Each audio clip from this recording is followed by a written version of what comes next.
At 0230 local time, deep in the Ural Mountains, sirens go off at a petrochemical complex that hadn't been touched by this war in over a year. Because everyone assumed it was too far away, too well defended, too important to reach. They were wrong. This is the night Ukraine hit the one refinery Russia thought was safe. And when you put it together with what happened just 48 hours earlier, a much bigger picture starts to emerge. One where Russia may have just run out of refineries left to lose. On the night of July 13th into the 14th, Ukraine's Special Operations Forces struck Gazprom Neftekhim Salavat in Bashkortostan, roughly 1,500 kilometers from the Ukrainian border.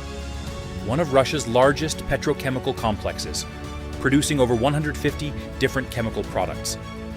In the same overnight window, drones also hit the Afipsky refinery in Krasnodar Krai, sparking fires and injuring at least 2 people, while a separate strike caused a partial power blackout in Sevastopol, occupied Crimea. Ukrainian forces also hit a ship transshipment facility near Gelendzhik used for oil logistics, along with military targets in occupied Donetsk and Luhansk the same night. Here's what makes Salavat different from almost every other target on this list. Analysts described it as the last major gasoline producer in Russia. It hadn't been struck by Ukrainian forces in all of 2026. Every other major refinery on Russia's top producer list had already been hit at least once this year. Salavat was the holdout until this exact night. Think about what that actually means. For months, while refinery after refinery across European Russia and Siberia went up in flames, this one plant kept running untouched, likely giving Russian planners a false sense that at least one major fuel source was secure.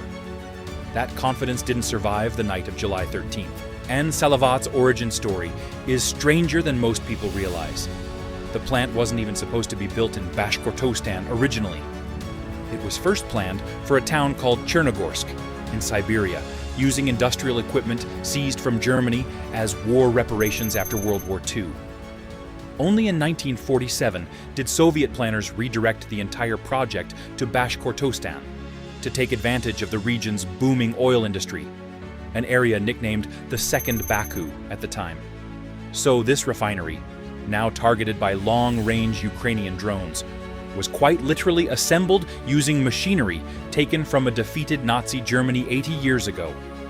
And just like Syzran, this wasn't Salavat's first hit. Ukrainian drones struck this exact complex back on May 9, 2024, traveling more than 930 miles to reach it. And again on September 18, 2025, damaging a primary processing unit responsible for roughly 4 million tons of the plant's 10 million ton annual capacity. That means the July 13th strike is at least the 3rd confirmed hit on this single facility. Russia's own regional leader had promised to strengthen air defenses specifically to protect this plant after the first strike. 2 strikes, and 18 months later, Ukrainian drones got through anyway. And this all connects directly back to the story from 2 nights earlier.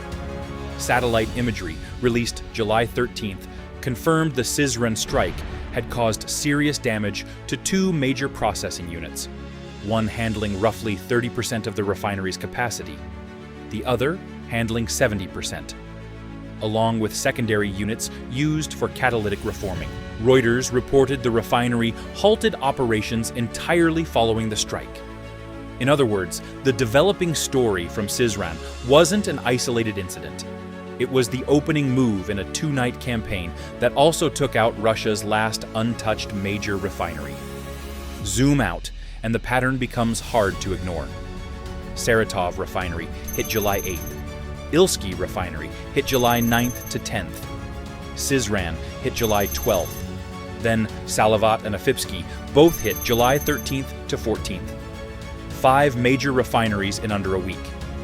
Independent analysts now report that Russian oil refining output has fallen to its lowest level in 21 years, as of June 2026. This isn't a string of isolated headlines. It's a coordinated, accelerating campaign that's quietly reshaping Russia's entire fuel economy.